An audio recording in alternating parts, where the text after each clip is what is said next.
আল্লাহর একজন প্রিয় নবী ঈসা আলাইহিস সালাম কিন্তু আবার কিন্তু আমাদের মধ্যে আসবে। ঈসা নবী কেন আসবে জানি না। ঈসা নবী আপনার আমার কাছে আসবে, নবী হইয়া আসবে না, রাসূল হইয়া আসবে না। আমার নবীদের 1000 বছর আগে ঘোষণাটা দিয়ে গিয়েছেন, এ দুনিয়ার মানুষ শুনো, কাইফা আনতুম ইদা নাজালা ইবনু মারইয়াম, সেই দিন উম্মত তোমাদের পজিশন কত বড় হবে যেই দিন মরিয়মের বেটা ঈসা পয়গাম্বর আসবে গো। ঈসা আলাইহিস সালাম দুনিয়ার জমিনের মধ্যে আবার আসবে। কেন আসবে, কি জন্য আসবে? আল্লাহর নবীরে যদি জিজ্ঞেস করি, ইয়া রাসূলুল্লাহ, ঈসা নবী কি নবী হইয়া আইব নাকি রাসূল হইয়া আইব? আমার নবী ডাইকা বলে, না গো, এই দুনিয়ার জমিনের মধ্যে ঈসা পয়গম্বর আবার দুনিয়াতে আসবে, নবী হইয়া না, রাসূল হইয়া না, একমাত্র আমি নবীর উম্মত হইয়া। ইয়া রাসূলুল্লাহ, নবী কেন? আমার নবী রহমাতাল লিল আলামিন ডাইকা বলে, ঈসা নবী একদিন আমার আল্লাহর দরবারে দোয়া করছিল, এই জন্য দোয়া কবুল কইরা পালাইছে। কিভাবে দোয়া কবুল করছে শুইনা নেন। একানের মধ্যে লাইলাতুল বরাতের রজনীর মর্যাদা পাওয়া যায়। ঈসা আলাইহিস সালাম একদিন একটা জঙ্গলের ভিতরে দিয়ে হাইটা হাইটা হাইটা হাইটা যাইতেছে। জঙ্গলের ভিতরে দিয়ে হাইটা হাইটা যখন ঈসা পয়গম্বর সামনের দিকে অ্যাডভান্স হয়েছে, কিছু দূর সামনে অ্যাডভান্স হওয়ার পর ঈসা আলাইহিস সালাম তাকায়া তাকায়া দেখে ওই জঙ্গলের ভিতরে সুন্দর সাদা একটা পাথর দেখা যায়। ঈসা নবী যখন এই পাথরটা দেখছে, দাঁড়ায়া রয়েছে। কিতাবের নাম হইল রউদ্দুল আফকার। ওই কিতাবের মধ্যে এই ঘটনাটা নকল করা হয়েছে। ঈসা আলাইহিস সালাম পাথরের দিকে তাকাইয়া এবার এইভাবে তাকাইয়া রয়েছে। আমরাও কোনো জায়গার মধ্যে এমন কিছু সুন্দর সুন্দর জায়গা আছে, আমরাও কিন্তু পাথর দেখার জন্য যাই, কারণ সুন্দর লাগে, ভালো লাগে। কথা বলুন ঠিক না বেটি? আমাদের দেশ পাথরের দেশ আছে, আছে কিনা নাই? সিলেটে জাফলংয়ে পাথরের দেশ, কোম্পানিগঞ্জে পাথরের দেশ। অনেক মানুষ আমরা গাড়ি বইরা বইরা গিয়ে পাথর দেখতে যায়। আল্লাহ রাব্বুল আলামিন নিজেই কোরআনুল কারীমের মাধ্যমে বইলা দিয়েছেন, কুল সিরু ফিল আরদ, ও দুনিয়ার মানুষ, তোমরা দুনিয়ার জমিনের মধ্যে ভ্রমণ করো। ভ্রমণ করার কথা কইছে আমার আল্লাহ, এই জন্যই আমরা ভ্রমণ করার জন্য যাই। আল্লাহ যে পৃথিবীটার কত সুন্দর কইরা বানাইছে, এই পৃথিবীর নিদর্শনগুলোই আল্লাহ আমাদেরকে দেখায়। এই জন্যই তো আল্লাহ আমাদেরকে ভ্রমণ করার কথা বলেছে। যাই হোক, ওই দিকে আমি গেলাম না। ঈসা আলাইহিস সালাম যখন ভ্রমণ কইরা সামনের দিকে গিয়েছেন, সামনের দিকে গিয়া ঈসা পয়গম্বর তাকায়া তাকায়া দেখে সুন্দর একটা পাথর দেখা যায়। পাথরটা হইল সাদা শুভ্র। এই পাথরটা দেইখা ঈসা নবী দাঁড়ায়া রইছে গো। ঈসা আলাইহিস সালাম এইভাবে পাথরের দিকে যখন দাঁড়ায়া রইছে, পাথরের দিকে যখন তাকায়া রইছে, আমার আল্লাহ রাব্বুল আলামিন ডাইকা বলে, ও ঈসা পয়গম্বর, ও ঈসা নবী গো, কি জন্য তুমি পাথরের দিকে এইভাবে তাকায়া রইলা? এবার আমার আল্লাহর পয়গম্বর ঈসা পয়গম্বর উনি ডাইকা বলে, মালিক, জীবনে কত সুন্দর সুন্দর পাথর দেখলাম, কিন্তু কোন পাথরের দিকে এইভাবে তাকাইতে আমার ইচ্ছে হই নাই। এই পাথরটার দিকে যখন আমার দুইটা চোখ বইরা গেছে, যতই তাকাই ততই ভালো লাগে, যতই তাকাই ততই ভালো লাগে। এই পাথরটা দেইকা কেমন জানি আমার একটা আকর্ষণ শুরু হইয়া গেছে। ঈসা নবীরে আবার ডাইকা বলে, মালিক, আমার আল্লাহ ডাইকা বলে, ও আমার আল্লাহ ডাইকা বলে, ঈসা, পাথরের বাহ্যিক দৃশ্যগুলো দেইখা তুমি ঈসা পয়গম্বরে এত আশ্চর্য হইয়া গেলা, কিন্তু আমি আল্লাহ এই পাথরের ভিতরে এমন এক নিদর্শন ডাইকা দিয়েছি, এই নিদর্শনটা দেখলে তুমি ঈসা পয়গম্বর আরো বেশি আশ্চর্য হইয়া যাইবা।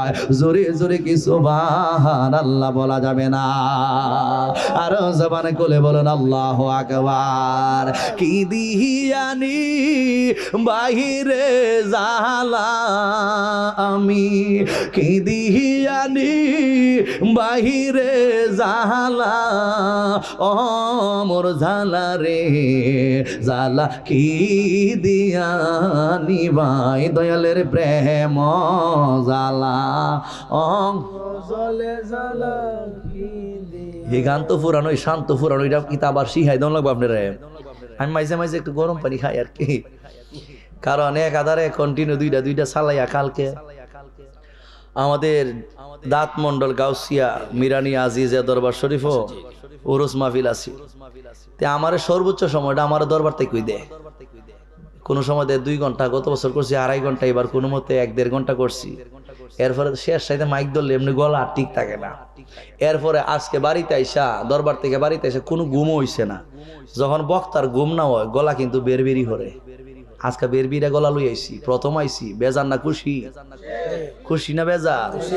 কি দিহিয়ানি বাহিরে জাহালা, বলো না কি দিহিয়ানি বাহিরে জাহালা, ও মোর জালারি জালা কি দিয়ানি বাই নূর নবীর প্রেম জালা, অঙ্গ জলে জালা কি দিয়া আনি বাই। জবান কুলে সবাই বলুন আল্লাহু আকবার। গভীর মনোযোগ ও যুবকের দুল, আল্লাহ রাব্বুল আলামিন ডাইকা বলিসা গো, আমি রব্বুল আলামিন পাথরের ভিতরে যেই নিদর্শনটা রাইকা দিয়েছি, এই নিদর্শনটা দেখলে তুমি আরো আশ্চর্য হয়ে যাইবা। আল্লাহ যখন এই কথা ঈসা পয়গম্বরকে বলছে, ইন দি মেন টাইম ঈসা আলাইহিস সালাম ডাইকা বলে, আল্লাহ তাহলে পাথরের ভিতরে কি জিনিস আছে এটা না দেইকা আমি ঈসা আজকে যাব না। জোরে জোরে সবাই বলুন আল্লাহু আকবার। হে আমার আশিকিন জাকিরিন মুহিবিন মুরব্বি বাবা জিরাহারি, ও যুবকের দল, এই মুহূর্তের মধ্যে ঈসা আলাইহিস সালাম যখন বলছে আল্লাহ দেখতে চাই কি নিদর্শন এই পাথরের ভিতরে রাইকা দিয়েছো, ইন দি মেন টাইমে আমার আল্লাহ রাব্বুল আলামিন ডাইকা বলে, ঈসা তুমি যেহেতু নবী হইয়া দেখতে চাইছো, তোমার কথাই আমি গ্রহণ কইরা নিলাম। এই মুহূর্তে আমার আল্লাহ পাথরটার 2টা ভাগে ভাগ করবেন। আমার আল্লাহ যদি বলে কোন হয়ে যাও, ফায়া কোন সাথে সাথে হয়ে যায়। আল্লাহ কোরআন শরীফে সূরা ইয়াসিনের মধ্যে বয়ানটা দিয়েছেন, ইন্নামা আমরুহু ইদা আরাদা শাইআন আইয়াকুলা লাহু কুম ফায়াকুন।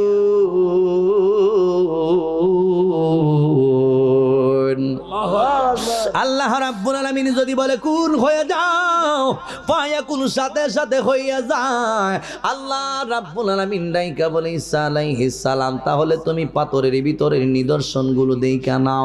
আমার আল্লাহ কোন ফায়াকুন বইলা পাথরটারে যখন বলছে মিল্লা যাও, এই মুহূর্তে পাথরটা 2টা ভাগে ভাগ হইয়া যায়। পাথর যখন 2 ভাগে ভাগ হইয়া যায়, ঈসা আলাইহিস সালাম তাকায়া তাকায়া দৃশ্যগুলো দেখতেছে। এই পাথরের ভিতরে তাকাইয়া ঈসা পয়গম্বর দেখে এই পাথরের ভিতরে একটা মানুষ দাঁড়াইয়া রুকু অবস্থায়, সেজদারত অবস্থায় একটা মানুষ যেইভাবে নামাজ আদায় করে গো, ওই মানুষটা ওইভাবে নামাজ আদায় করতেছে। আবার কোন কোন রওয়ায়াতের মধ্যে আসছে আল্লাহর নামের জিকির পড়তেছে, লা ইলাহা ইল্লাল্লাহ, জোরে লা ইলাহা লা ইলাহা ইল্লাল্লাহ, বলো লা ইলাহা ইল্লাল্লাহ, ও লা ইলাহা ইল্লাল্লাহ, লা ইলাহা ইল্লাল্লাহ, লা ইলাহা লা, জোরে লা ইলাহা ইল্লাল্লাহ, লা ইলাহা। ইয়া যুবক, যখন ঈসা আলাইহিস সালাম দেখে লোকটা নামাজ আদায় করে অথবা আল্লাহ পাকের জিকির পড়ে, এই পাথরের ভিতরে এইভাবে এই পাথরের ভিতরে এই সিস্টেম কেমনে হইল? ঈসা আলাইহিস সালাম তাকায়া রইলেন, লোকটা নামাজ আদায় করতেছেন।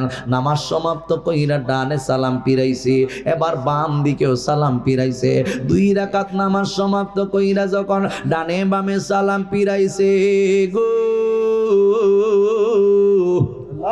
ঈসা আলাইহিস সালাম ওই ব্যক্তিটারে গিয়ে সালাম দেয়, আসসালামু আলাইকুম, আসসালামু আলাইকুম ওয়া রাহমাতুল্লাহি ওয়া বারাকাতুহু। আমরাও সালাম দেওয়ার দরকার আছে না নাই? এখন ঈসা নবী কথা কইব, কথা কইতে গেলে সালাম দিতে হইব, কথা বলতে গেলে সালাম দিতে হইব। তাহলে বোঝা গেল যার ঘরে যে যায় সে আগে সালাম দেয়, ওই ব্যক্তিটা সালামের জবাব দিব। সালাম দেওয়া হইল নবীর সুন্নত, উত্তর দেওয়া হইল ওয়াজিব। ওয়াজিব। আমার যুবক ভাইয়েরা, আমি এমন একটা তরিকার একজন গোলাম, যেই তরিকাটার নাম হইল তরিকায়ে কাদরিয়া। আমাদের দাঁত মন্ডল দরবার শরীফ থেকে খেলাফতনামাও দেওয়া হয়েছে। এই কাদরিয়া তরিকার মুরিদ হইছে। সবচাইতে বড় তরিকা হইল কাদরিয়া তরিকা। এই তরিকার ইমাম যিনি গাউসুল আজম বড় পীর আব্দুল কাদের জিলানী, এই দুনিয়ার জমিন থেকে যখন গিয়ে ওনার মাজারের মধ্যে শুইয়া গেছে, মানুষগুলো আজকে গিয়া দেখেন বাগদাদের জমিনের মধ্যে হাজার হাজার মানুষ আমার গাউসুল আজম বড় পীর আব্দুল কাদের জিলানীর মাজারের মধ্যে জিয়ারত করার জন্য যায়। জিয়ারত হইল নবীর সুন্নত। আপনি জিয়ারত করতে গেলে সূরা ফাতিহা পড়বেন, সূরা ইখলাস পড়বেন, ফালাক পড়বেন, নাস পড়বেন। সময় থাকলে যতক্ষণ পারেন কোরআন শরীফ থেকে তেলাওয়াত করবেন। সময় থাকলে মিলাদ পড়বেন, সময় থাকলে কিয়াম করবেন। মিলাদ কিয়াম কইরা এরপরে দোয়া বক্সাইয়া দিয়ে আসবেন। এইভাবে আমরা ওলি আল্লাহর দরবারের মধ্যে মাজার জিয়ারত করার জন্য যাই। কিন্তু আল্লাহ রাব্বুল আলামিনের এই জমিনের মধ্যে কিছু কিছু আল্লাহর বন্ধু আছে যারা অনেক সময় গিয়া অনেক সময় যারা হইল এমন একটা জগতের মধ্যে চইলা গেছে, তরিকতের রাস্তায় সাঁতার দিতে দিতে, তরিকতের রাস্তায় ডুব দিতে দিতে দিতে দিতে এমন একটা পর্যায়ে পৌঁছে গেছে, মুরদারের সঙ্গে কথা বলা যায়, কবরবাসীরে দেখা যায়, কবরবাসীর সঙ্গে কথা পর্যন্ত বলা যায়। তরিকতের রাস্তায় এটাকে বলা হয় কাশফুল কুবুর। আর অর্থাৎ কাশফুল কুবুর আমল যদি আপনি করার মতো করতে পারেন, কবরের ব্যক্তিটার সঙ্গে কথাবার্তা বইলায় আসতে পারবেন। এই ধরনের জ্ঞান, এই ধরনের এলমে মারিফতের জ্ঞান অর্জন করায় আমাদের দরকার আছে কিনা নাই? আমরা শুধু যাই জিয়ারত করার জন্য। আমার গাউসুল আজম বড় পীর আব্দুল কাদের জিলানী রাদিয়াল্লাহু তাআলা আনহু যখন উনার মাজারের মধ্যে শুইয়া রইছে গো, হাজার হাজার মানুষ জিয়ারত আদায় করার জন্য যায়। জনৈক একজন আল্লাহর ওলি গেছে আমার গাউসে পাকের মাজার জিয়ারতের জন্য। মাজার জিয়ারতের কাজটা কমপ্লিট করলো। এই জিয়ারতের কাজটা কমপ্লিট কইরা গাউসে পাকের দরবারের মধ্যে বৈশা বৈশা মুরাকাবা করতেছে, কাশফুল কুবুর আমল করবো। ওই লোকটা চিন্তা করতেছে, এই লোকটা তখন চিন্তা করতেছে উনিও তো হইল আল্লাহর ওলি। জনৈক আল্লাহর ওলির ধারণা উনি কবরের মধ্যে কোন অবস্থায় আছে আমি একটু দেখব, গাউসে পাক ভালো আছে নাকি মন্দ আছে আমি একটু দেখব, ওনার সঙ্গে আমি একটু কথা বলবো। উনি কাশফুল কুবুর আমল করছে। কাশফুল কুবুর আমলের মধ্যে মুরাকাবার মধ্যে যখন বৈশা গেছে, আমার গাউসে পাকের সঙ্গে দেখা হইয়া গেছে। একজন হইল কবরে, আর একজন হইল দুনিয়ায়। দুনিয়ার মানুষটার সঙ্গে কবরের মানুষটার সাক্ষাৎ হয়ে যায়। আমরা কিন্তু কবরের মধ্যে গিয়েও যদি কই আব্বা কেমন আছেন বালাউনি, উত্তর আসবে না। এই লোকটা ডাইকা বলে হুজুর, ও গাউসে পাক, আমি আপনার কদমে আসছি, আপনার মাজার জিয়ারত করছি গো। মাজার জিয়ারত কইরা আমার ইচ্ছে হইছে আমি আপনাকে মুরাকাবা হালতে একটু দেখব, এই জন্য কাশফুল কুবুল আমল করছি।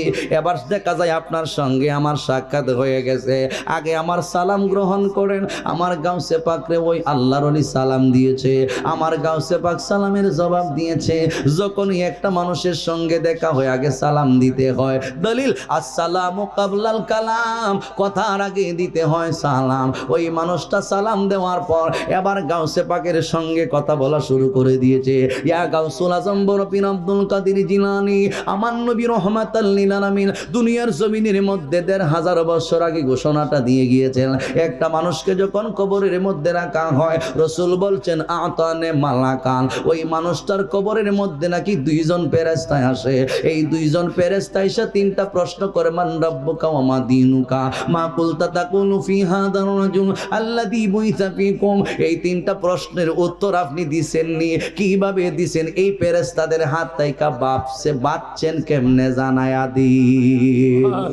আরো জোরে বলুন আল্লাহু আকবার। বন্ডরা করুক যত বন্ডামি, শত্রুরা করুক যত দুশ্মনী, বলুন বন্ড বন্ধরা করুক যত বন্ডামি, শত্রুরা করুক যত দুশ্মনী, তুমি গাউসুল আজম লাসানি, তুমি গাউসুল। কেউ শীত লাগছে? ঠান্ডা গাইলে কি অসুবিধা হইব? একটা আওয়াজ দেন না, একটা আওয়াজ দেন, কষ্ট হইব। আমি জানি রেজবির মুরিদ যারা আছে না তো সবাই কাদরিয়া, কথা কোন ঠিক না বেটে? তাহলে একটা আওয়াজ দেন। বন্ডরা করুক যত বন্ডামি, শত্রুরা করুক যত দুশ্মনী, তুমি গাউসুল আজম লাসানি, তুমি গাউসুল আজম লাসানি, হে আব্দুল কাদের জিলানি, হে আব্দুল কাদের জিলানি, তাজে গাউসিয়াত তোমার মাথায় পরিয়ে দিয়েছেন নবী মুস্তাফায়, বল তাজে গাউসিয়াতে তোমার মাথায় পরিয়ে দিয়েছেন নবী মুস্তাফায়, রাসূলের দেওয়া সেই ক্ষমতায়, বলো না রাসূলের দেয়া, আয় ওলি কুলের তুমি শিরোমণি, হে আব্দুল কাদের জিলানি। একটা জবান বন্ধ রাখবেন না, মহব্বতের আওয়াজে কি সুবহানাল্লাহ বলা যাবে না? হায় রে আমার গাউসে পাক ডাইকা বলে, ওই আল্লাহর বান্দা, তুমিও তো আল্লাহর একজন বন্ধু, কিভাবে আমাকে এইভাবে প্রশ্নটা করলাই? দুইজন ফেরেশতার হাত থেকে আমি কেমনে বাঁচছি এই কথা না জিজ্ঞেস কইরা এখন আমি আব্দুল কাদের জিলানীকে প্রশ্ন করতে পারো আমার কাছ থেকে ওই দুইজন ফেরেশতা কেমনে বাইসা গেছে? জোরে জোরে কি আল্লাহু আকবার বলা যাবে না? যুবক ভাইরা, এই মুহূর্তের মধ্যে জনৈক আল্লাহর ওলি, দুনিয়ার আল্লাহর বন্ধু এবার ডাইকা বলে, হুজুর বেয়াদবি হইলে মাফ কইরা দিবেন। এখন আমি আপনার কাছে জানতে চাই, বললেন কি বললেন কি আপনার কাছ থেকে আবার দুইজন ফেরেশতা কেমনে বাঁচবো এটার হাকিকত বুঝে আসেন নাই। আমার গাউসে পাক ডাইকা বলে, রাসূল যা কইছে সব সত্য কথা কইছে। একটা মানুষকে যখন কবরের মধ্যে রাখা হবে, ওই কবরের মধ্যে দুইজন ফেরেশতা এসে তিনটা প্রশ্ন করে। আমার বেলায় এইটাই ঘটছে। আমাকে যখন কবরের মধ্যে রাইখা দুনিয়ার মানুষগুলো চইলা গেছে, এরপর পরে দুইজন ফেরেশতা আমার কাছে আসছে কবরের ভিতরে, আয়েশা সালাম নাই কালাম নাই, ডাইকা বলতেছে, মান রাব্বুকা, তোমার রব কি? ওমা দীনুকা, তোমার ধর্ম কি? মা কুলতা তাকুলু ফি হাদার রাজুলাল্লাযী বুইতা ফীকুম, ওই ব্যক্তি সম্পর্কে তোমার অভিমত কি? আমি উত্তর না দিয়া ডাইকা বললাম, ফেরেশতারা এই মুহূর্তের মধ্যে আমি তোমাদের কাছ থেকে জানতে চাই তোমরা কোন ধর্মের লোক? ফেরেশতারা কইল, আমরা তো মুসলমান। কই মুসলমানের প্রথম কাজ কি? কই মুসলমানের প্রথম কাজ হইল সালাম দেওয়া। কই এই সালাম তোমরা আমারে দিছনি? কই না না দিছি না। কই কেন সালাম দিলা না? মুসলমানের প্রথম কাজটাই তো তুমি আদায় করতে পারলা না, তাহলে আবার আমারে কেন প্রশ্ন করতেছ? এবার দুইজন ফেরেশতা ডাইকা বলে, হুজুর ভুল হয়ে গেছে গো, আমাদেরকে ক্ষমা কইরা দিন। কথা কোন ঠিক না বেটি? আরো জোরে কোন ঠিক না বেটি? ফেরেশতাদের চেয়েও উত্তম হইছে আদমি, যার সম্মানে সব ফেরেশতা, যার সম্মানে সব ফেরেশতা সেজদারত হয়। প্রিয় নবীর গোলাম ছাড়া অন্য কিছুই নয়। দোজাহানে কি যে হবে আমার পরিচয়, বলো দোজাহানের কি যে হবে আমার পরিচয়। প্রিয় নবীর গোলাম সারা অন্য কিছুই নয়। নবীর গোলাম পরিচয় দেন যখন সফিনায়, নবীর গোলাম পরিচয় দেন যখন সফিনায়। বনের বাগে পথ দেখালো নেই কোনো ভাবনা, ইহ পর জগৎ যার জন্য বিজয় হয়। প্রিয় নবীর গোলাম ইসলাম সারা অন্য কিছুই নয়। চিল্লায়া বলুন আল্লাহু আকবার। গভীর মনোযোগ বন্ধু আমার গাউসে পাক ডাইকা বলে, যদি মুসলমান হইয়া থাকো এই মুসলমানের প্রথম কাজটা কি? কয় সালাম। সালাম দিছনি? বলে না, ভুল হইয়া গেছে। কয় যা মাফ কইরা দিলাম।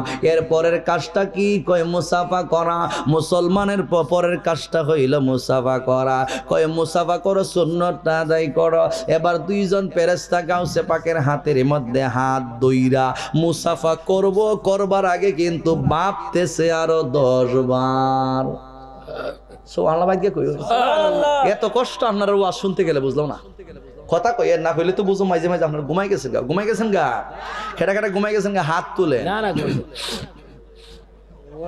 ঘুমাইছে না মাশাআল্লাহ। ঘুমাইলে হাত তুলন যায়ও, একজনে তুইলা লাইছে। খেটা খেটা ঘুমাইছেন না হাত তুলেন।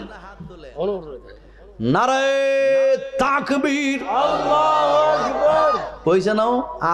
ইজাত আওয়াজ দিয়া ময়দান লামন যাইতো না। আওয়াজ হইতেইব, আওয়াজ ওয়াজ হইব, আওয়াজ হইব, ওয়াজ হইব। কথা কোন ঠিক না বেঠে? জবান করে বলুন ঠিক না বেঠে? নারে তাকবীর, আল্লাহু আকবার। নারে রিসালাত, ইয়া রাসূলুল্লাহ। আহলে সুন্নাত ওয়াল জামাত, নবী ওলি যেখানে আমরা সেখানে।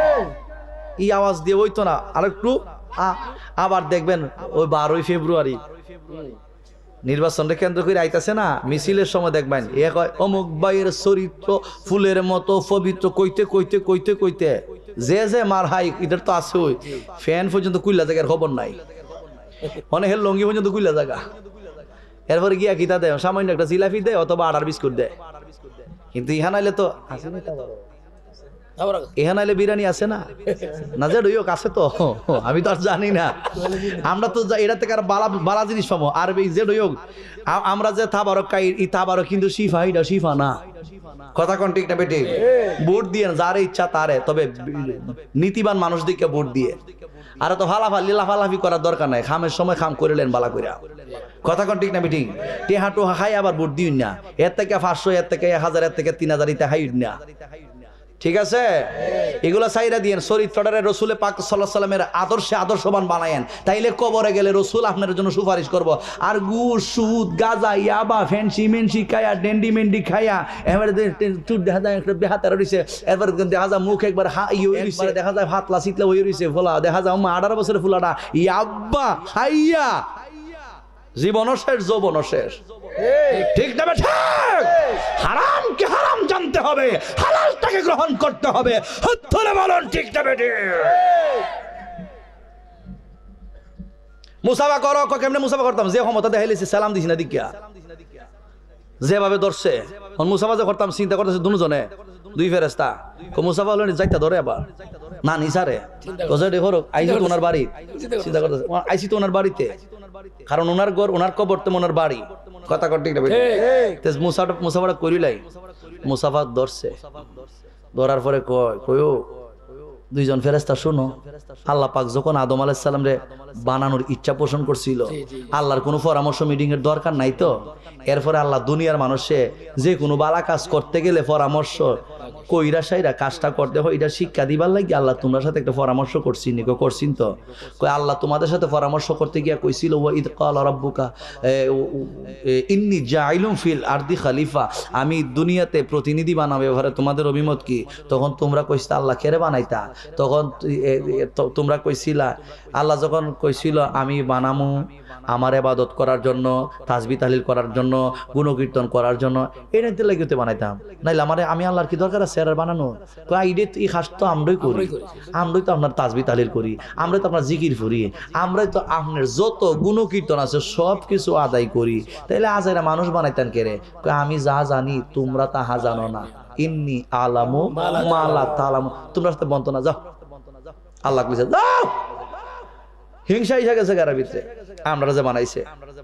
এরপর আমরা আল্লাহ হিংসাটা দূর করে দিছে, আমরা বানাই, আমরা আব্বারে বানাই, আদম আলাইহিস সালামরে বানাই। সেজদা কর, জি জি হগল তারে হমারে সেজদা কর, জি জি এ কাহিনী কিন্তু ইহান থেকে কথা কন তোরা যখন হিংসা ঢুকছে আমি তোরা একবার বানাই সেরে সেজদা করামো সেজদা সকল তনে দিয়া করাইছে বিনয় বাপটা রাখছে এরপরে একজনে করছে না ইলাকেডা আজাদের ফেরেশতা আছে 9 লক্ষ বছর মতান্তরে 6 লক্ষ মতান্তরে 9 লক্ষ বছর পর্যন্ত ইবাদত বন্দি করছে আল্লাহ এর উপাধি দিছে মুআল্লিমুল মালাইকা আল্লাহ কয় কি রে আমি আদম নবীরে বানাইছি তোমরা যে সেজদা করো না আমি তো না কেন খলাকতানি মিন নারি ওয়া খলাকতাহু মিন তিন আমি হইলাম আগুনের সৃষ্টি আদম আলাইহিস সালাম মাটির সৃষ্টি আগুনের সিফত হইলো উপরের দিকে উঠবে মাটির সিফত হইলো নিচের দিকে পতিত হবে আমার কি টিহা লাগছে আমি এত বড় আমি এত কিছু আমি হামসারা কোনছে বেটা নিজের বাপ যে বাপ দেখায় আমি ওই সেই আমি চেয়ারম্যান আমি মেম্বার আমি মন্ত্রী আমি এমপি ওই ধ্বংস হয় ঠিক না ঠিক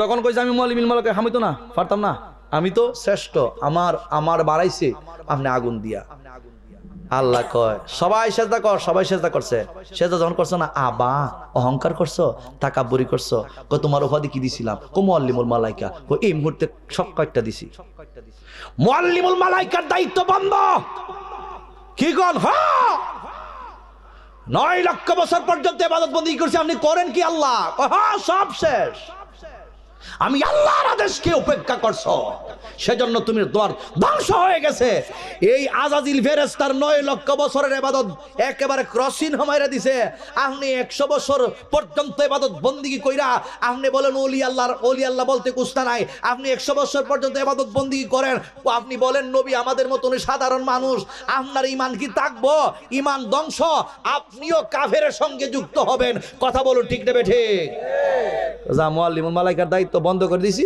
এই মুহূর্তে তুই কাফের দলিল দিয়ে দিলাম আবা ওয়াস্তাকবারা ওয়া কানা মিনাল কাফিরিন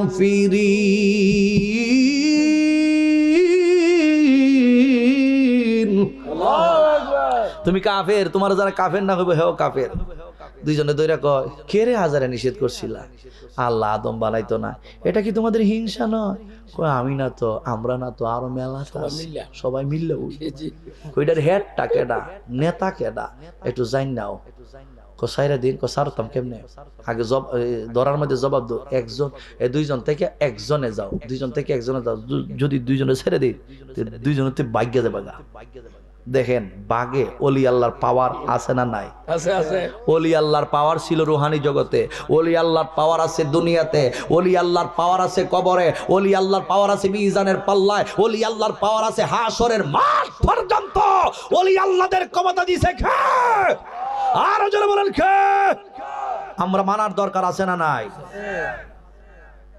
একজন যাও সুয়েসারে দিছে একজন রে গিয়া তুগায় হগল ফেরেশতা লয়ে বইছে কই ও জীবনে যা মানুষ দেখছি না খবরে কিছু আটকাইছে ও কেমনে কি দিছে